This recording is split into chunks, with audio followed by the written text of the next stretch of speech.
Masih ada kesalahan teknis sedikit lagi.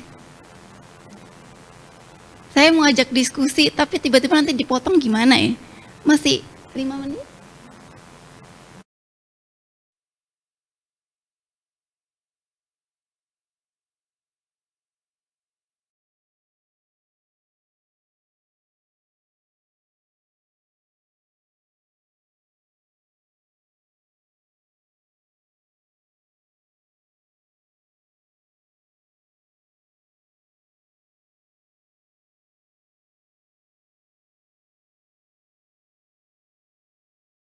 First of all, my name's Nicola O'Brien. I'm the lead coordinator of the Social Media Animal Cruelty Coalition, or SMAC for short.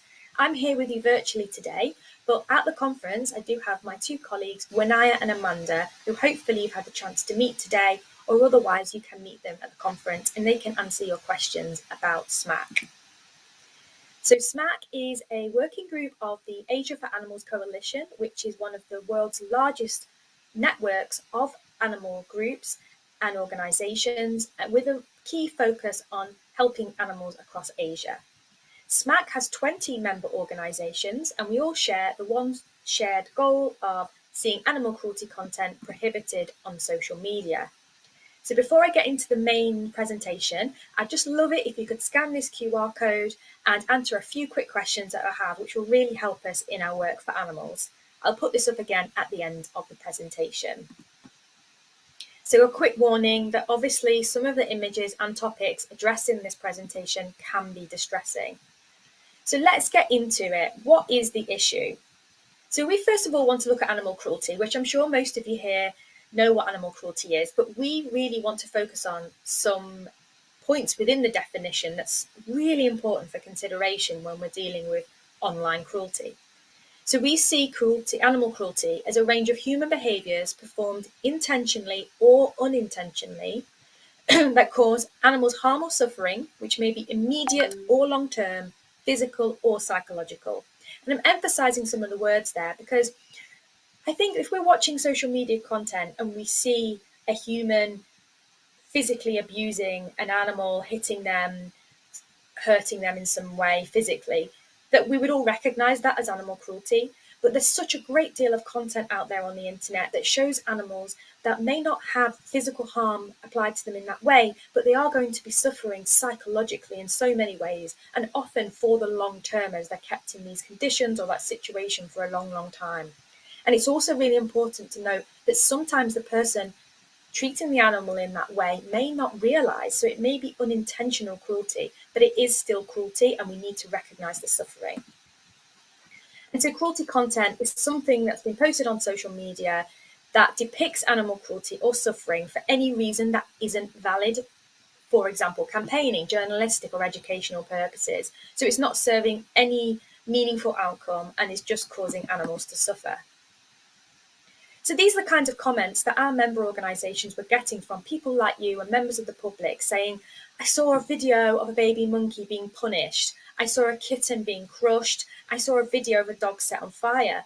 And it was because of this type of content seemingly being more and more popular and being found more and more that we needed to do something about it. And so what we did at SMAC is we actively, with the support of our fantastic volunteers, carry out research looking for links and evidence of cruelty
Evidence of cruelty content online, and we are honing down into that information to be able to come up with what are the main themes, what are the types of animals that are being used.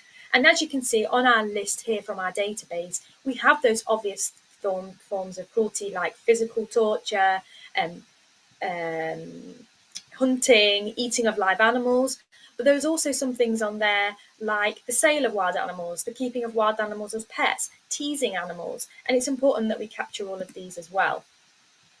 And here's a few images, and as you can see, a wide range of species feature in online content, both wild and domesticated, in captive and free-ranging settings. But in all of these cases, animals are being treated incorrectly and causing them to suffer.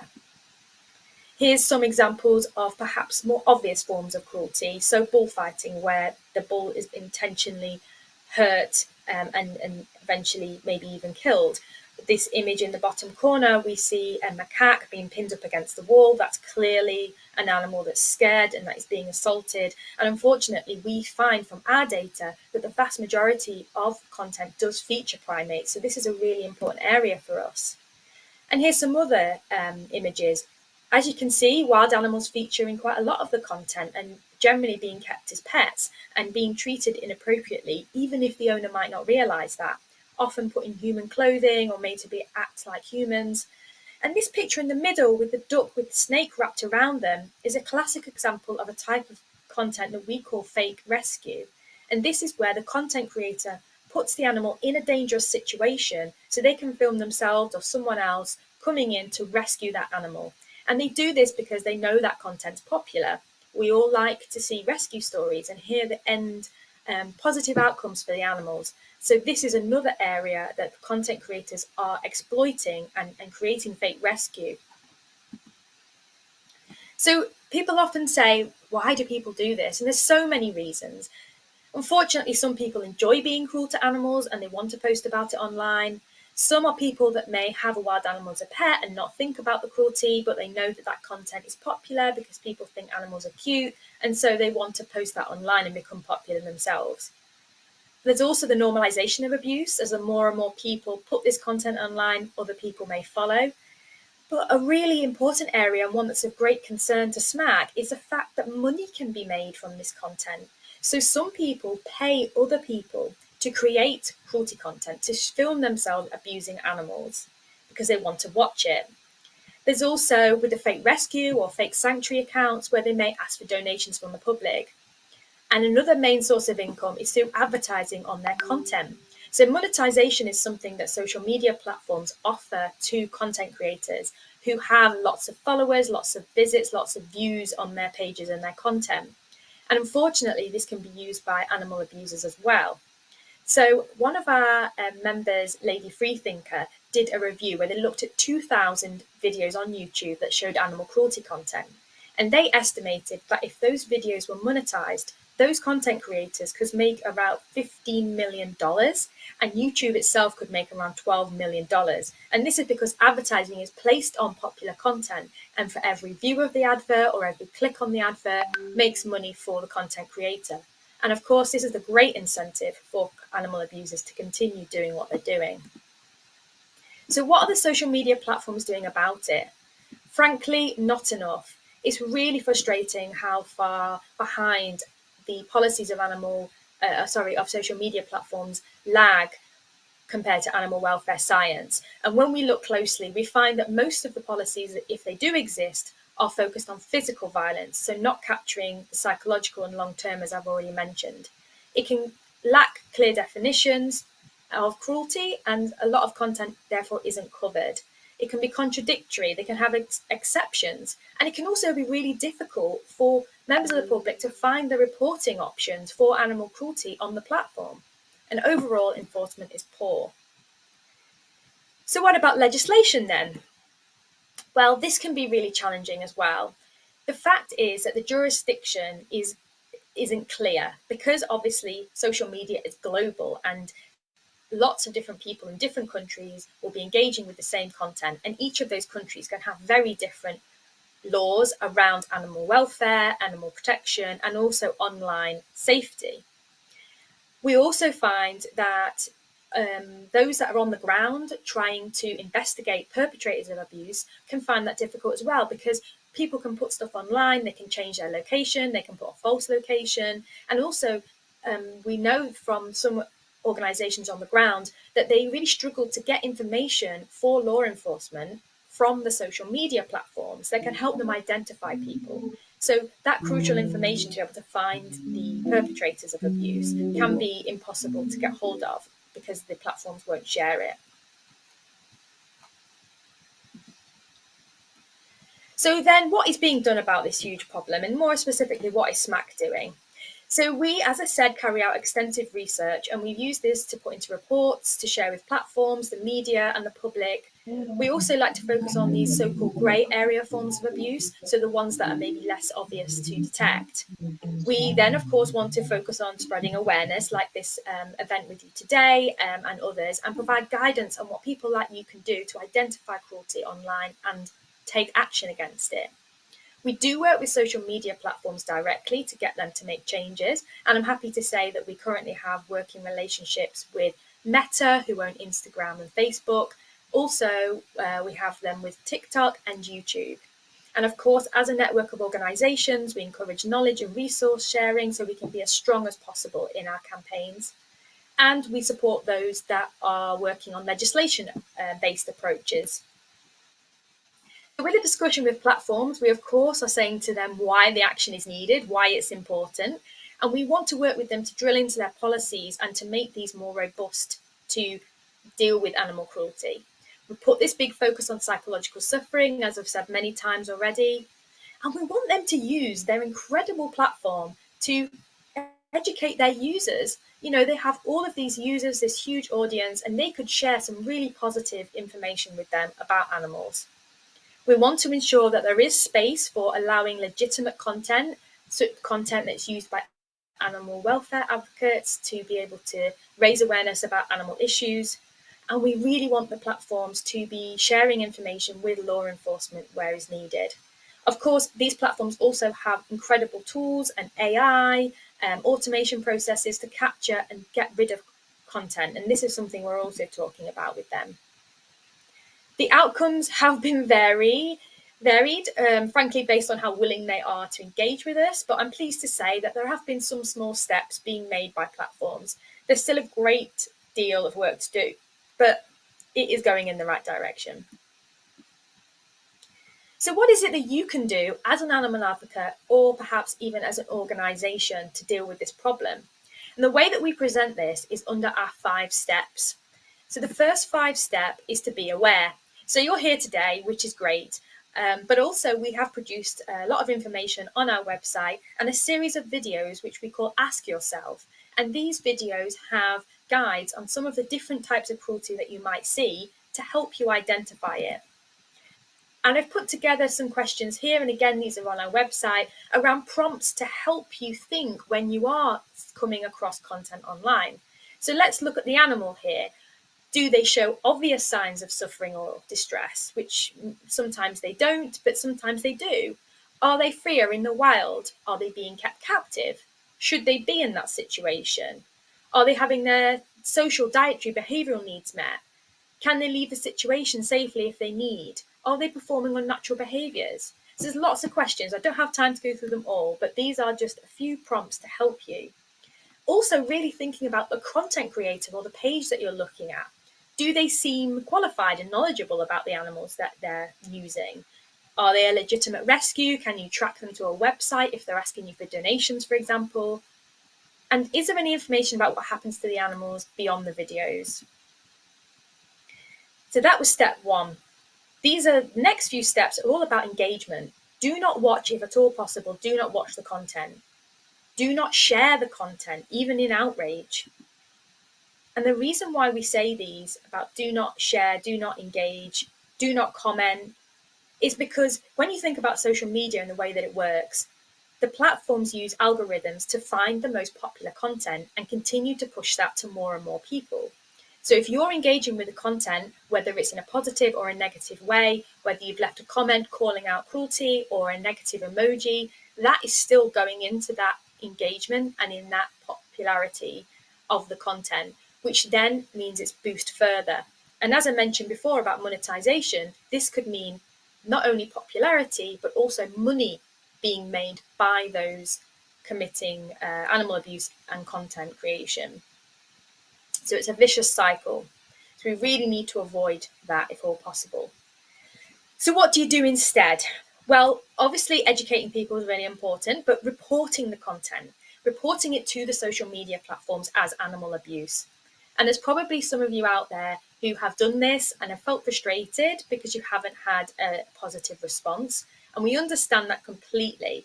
But we do know from our conversations with the platforms that it is still the main thing that people need to do, to show them that this is an issue that we all care about, and also to flag different types of content as cruelty, which they may not capture as such at the moment. We have produced a series of videos for 5 major social media platforms on how to report step by step on each of them. You can find these on our website. And just to hit home a bit more about reporting, looking at the data that we've collected and we've reported to the platforms, around 47% of those links have eventually been removed. It's not high enough, of course, but it is higher than we thought, and it shows that content does get removed eventually.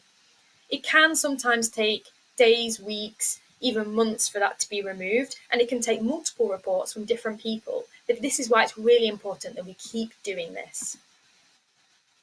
You can also report cruelty to SMAC directly. We have a form on our website. It's very easy to complete, and we can feed this into our data. One of the other things you can do, which is a little bit more proactive perhaps, is to join SMAC as a volunteer. As I mentioned, we rely so heavily on our volunteers. They are the ones that collect all of this data, that give us the evidence we need in our work with the social media platforms, with social awareness. And you don't have to watch animal cruelty videos in this role. There's lots of other ways you can help. And it can be something that you do a few hours a week. It's very, very flexible and easy, but so valuable. So if you are interested, please speak to Wanaya at the conference or drop her an email. All of this information is available on our website in our public advice section. There's a lot more there, a lot more detail than what I've been able to go into today. And finally, just putting up this QR code again, if you could just take a quick snap and answer our really short, quick questions, it would really, really help us in our work. Thank you very much for listening, and I hope you have a great rest of the conference, and please do send any questions my way at this email address.